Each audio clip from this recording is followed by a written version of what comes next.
Hi friends, అందరికీ నమస్కారం. ఈరోజు ఇలా ధూపం వేస్తే లక్ష్మి వద్దన్నా మీ ఇల్లు విడిచి వెళ్ళదనమాట.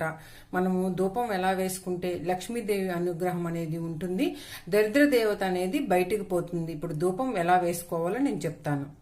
ఇలా మనం ధూపాన్ని వెలిగించుకోవాలండి. మన దగ్గర ధూపం స్టిక్స్ ఉన్నా పర్వాలేదు, లేకపోతే సాంబ్రాణి ఉన్నా పర్వాలేదు. మనం లవంగాయలు తీసుకోవాలండి. లవంగాయలు మనం పొడి చేసుకొని అయినా సరే మనం ఈ సాంబ్రాణిలో వేసుకోవచ్చు. లవంగాయల్ని ఎండబెట్టి పొడి చేసి కూడా వేసుకోవచ్చు అండి. లవంగాయలు ఎక్కడ ఉంటే అక్కడ లక్ష్మీదేవి ఉన్నట్టమాట.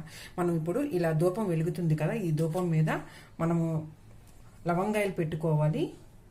ఇలాగా లవంగాయల్ని అటొకటి ఇటొకటి పెట్టుకోవాలి. లవంగాయల్ని ఇటొకటి అటొకటి పెట్టుకోవాలన్నమాట. ఎప్పుడు నిరంతరం మనం ధూపం సాయంత్రం పూట లవంగాయలతో కానీ లేకపోతే లవంగాయలు పొడి చేసి కానీ ధూపాన్ని వేసుకోవాలండి.